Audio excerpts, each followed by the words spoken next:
Je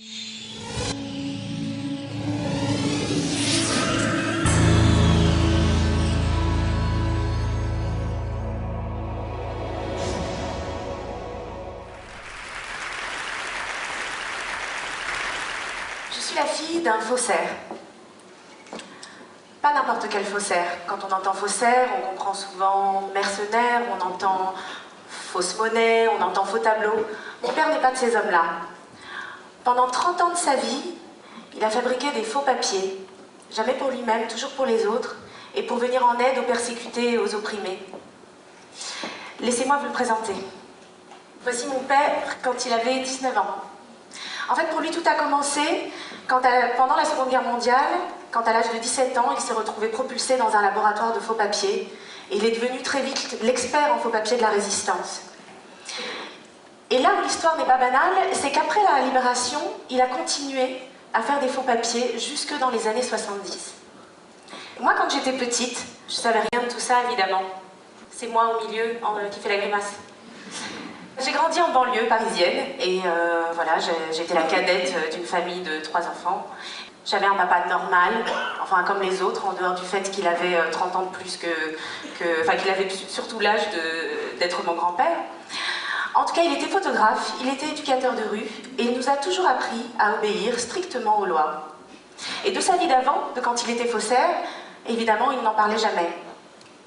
Il y a eu pourtant un épisode que je vais vous raconter qui aurait peut-être pu me mettre la puce à l'oreille.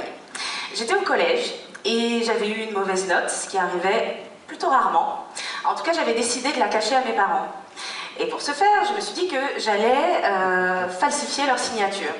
Je me suis attaquée à la signature de ma mère parce que celle de mon père est absolument infalsifiable. Alors, pendant un petit moment, j'ai pris des feuilles de brouillon, je me suis entraînée jusqu'à ce que j'ai le bon coup de main et je suis passée à l'acte. Un peu plus tard, en fouillant dans mon cartable, ma mère est tombée sur la copie et elle a tout de suite vu que la signature était fausse. Je me suis fait engueuler comme jamais, je suis partie me cacher dans ma chambre, me cacher sous la couverture et puis j'attendais que mon père rentre du travail avec, on peut le dire, beaucoup d'appréhension. Je l'ai entendu rentrer.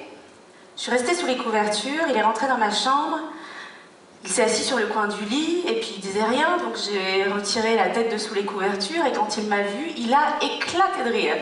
Il a éclaté de rire, il ne pouvait plus s'arrêter et puis il avait la copie dans la main et puis il m'a dit « Mais enfin Sarah, tu aurais pu t'appliquer, tu vois bien qu'elle est trop petite. » Effectivement, elle est un peu petite. Je suis née en Algérie. Là-bas, j'entendais dire que mon père était un moudjahid, ça veut dire un combattant. Et puis plus tard, en France, j'aimais bien laisser traîner mes oreilles pour écouter les conversations des grands, et j'entendais toutes sortes de choses sur la vie de mon père d'avant, et j'entendais surtout qu'il avait fait la Seconde Guerre mondiale, qu'il avait fait la guerre d'Algérie. Et moi, dans ma tête, je me disais que faire la guerre, c'était être soldat. Et connaissant mon père, et qu'il n'arrêtait pas de dire qu'il était pacifiste et non violent, j'avais quand même beaucoup de mal à l'imaginer avec un casque et un fusil. Et effectivement, j'étais loin du compte. Un jour, alors que mon père constituait un dossier pour qu'on obtienne tous la nationalité française, j'ai vu passer des documents qui m'ont interpellée. Ça, ce sont les vrais, ce sont les miens. Je suis née en Argentine. Mais le document que j'ai vu passer, qui allait nous aider à constituer notre dossier, c'était un document qui provenait de l'armée et qui remerciait mon père pour son travail qu'il avait exécuté pour les services secrets. Donc là, tout d'un coup, je me suis dit, waouh! Mon père est agent secret, ça faisait très James Bond, enfin... Et j'ai voulu lui poser des questions auxquelles il n'a pas répondu. Voilà. Et plus tard, je me suis dit quand même qu'un jour il faudrait que je le questionne. Et j'étais moi-même maman d'un petit garçon quand je me suis dit qu'il était temps, qu'il fallait absolument qu'il nous parle. En fait, je venais d'être maman, lui il fêtait ses 77 ans, et soudain j'ai eu très très peur. J'ai eu peur qu'il s'en aille, et qu'il emporte avec lui ses silences, qu'il emporte avec lui ses secrets. Et j'ai réussi à le convaincre qu'il était important pour nous, mais peut-être aussi pour les autres, qu'il fasse partager son histoire. Et il s'est décidé à me la raconter, et j'en ai fait un livre, dont je vous lirai tout à l'heure quelques passages. Donc son histoire, mon père est né en Argentine. Il avait des parents d'origine russe. Et toute la famille est venue s'installer en France dans les années 30. Ses parents étaient juifs, donc russe, et surtout très pauvre. Donc à l'âge de 14 ans, mon père devait travailler. Et avec son unique diplôme, le certificat d'études primaires, il s'est trouvé embauché dans une teinturerie. Et c'est là qu'il a découvert quelque chose d'absolument magique pour lui, et quand il en parle, c'est fascinant, c'est la magie de la chimie colorante. À ce moment-là, c'était la guerre, et sa mère a été assassinée quand il avait 15 ans. Et ça a coïncidé avec ce moment où il s'est jeté corps et âme dans la chimie, parce que c'était le seul réconfort à sa tristesse. Toute la journée, il posait plein de questions à son patron pour savoir, pour accumuler plus de connaissances. Et la nuit, à l'abri des regards, il mettait en pratique toutes ses expériences. Et il s'est notamment intéressé à la décoloration des encres. Tout ça pour vous dire que si mon père est devenu faussaire, en réalité, c'est presque par hasard. Ils étaient donc juifs et traqués. Finalement, toute sa famille a été arrêtée et transportée au camp de Drancy, et ils ont réussi à sortir in extremis grâce à leurs papiers argentins. Seulement, ils étaient dehors, mais toujours en danger, et il y avait toujours le gros tampon juif sur leurs papiers. C'est son père qui a décidé qu'il leur fallait des faux papiers. Et mon père avait été élevé dans un tel respect de la légalité qu'il avait beau être persécuté des faux papiers, il n'y avait jamais pensé. C'est lui qui s'est rendu au rendez-vous avec l'homme de la résistance. À l'époque, les papiers étaient cartonnés, ils étaient remplis à la main, et figurait dessus le métier. Il fallait, pour qu'il puisse survivre, qu'il travaille. Il a demandé à cet homme de le mettre teinturier. Et soudain, l'homme a semblé très très intéressé. Comment ça, teinturier, tu sais retirer les taches d'encre? Évidemment, il le savait. Et soudain, l'homme lui explique que, en fait, toute la résistance a un énorme problème, y compris les experts les plus réputés, n'arrivent pas à effacer une encre dite indélébile, l'encre bleue Waterman. Et mon père répond du tac au tac qu'il sait exactement comment la retirer.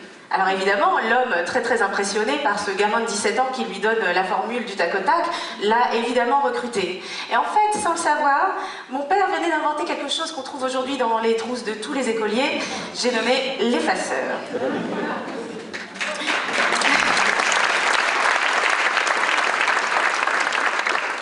Mais ce n'était qu'un début.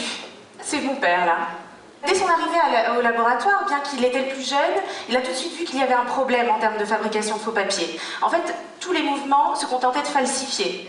Seulement, les demandes étaient de plus en plus nombreuses, que c'était difficile de bricoler des papiers existants. Il s'est dit qu'il fallait fabriquer. Il a lancé l'imprimerie, il a lancé la photogravure, il s'est mis à reproduire des tampons, il s'est mis à inventer toutes sortes de choses avec du matériel, il a inventé une centrifugeuse avec une roue de vélo. Enfin, tout ça, en tout cas, il fallait qu'il le fasse parce qu'il était absolument omnibulé par le rendement. Il avait fait un calcul simple. En 1 heure, il fabriquait 30 faux papiers. S'il dormait 1 heure, 30 personnes mourraient. Si bien que ce sentiment de responsabilité de la vie des autres, alors qu'il n'avait que 17 ans, et aussi cette culpabilité d'être un survivant, puisqu'il était sorti du camp quand ses amis étaient restés, il l'a gardé toute sa vie. Et c'est peut-être aussi ce qui explique que pendant 30 ans, il ait continué à faire des faux papiers, et au prix de tous les sacrifices. Je voudrais parler des sacrifices parce que des sacrifices, il y en a eu plusieurs. Il y a eu évidemment des sacrifices financiers. Parce qu'il a toujours refusé d'être payé. Parce qu'être payé pour lui, ça voulait dire être mercenaire.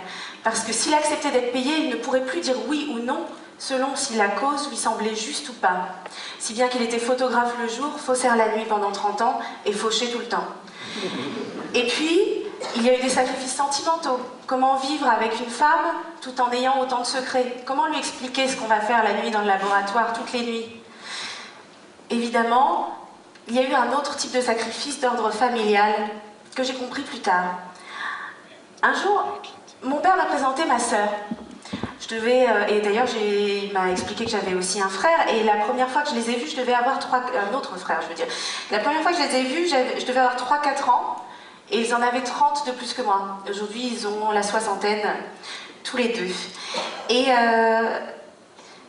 Et pour les besoins d'écriture du livre, j'ai été questionner ma sœur, et j'ai voulu savoir qui était mon père, qui était le père qu'elle avait connu. Et elle m'a expliqué que ce père-là, qu'elle avait eu, leur disait qu'il viendrait les chercher le dimanche pour les emmener se promener, et qu'il se faisait tout beau, qu'il l'attendait, qu'il ne venait quasiment jamais. Il disait « je vais vous appeler ». Il n'appelait pas, et puis il ne venait pas, et puis un jour il a carrément disparu. Et puis le temps passait, et ils se sont dit qu'il les avait sûrement oubliés dans un premier temps.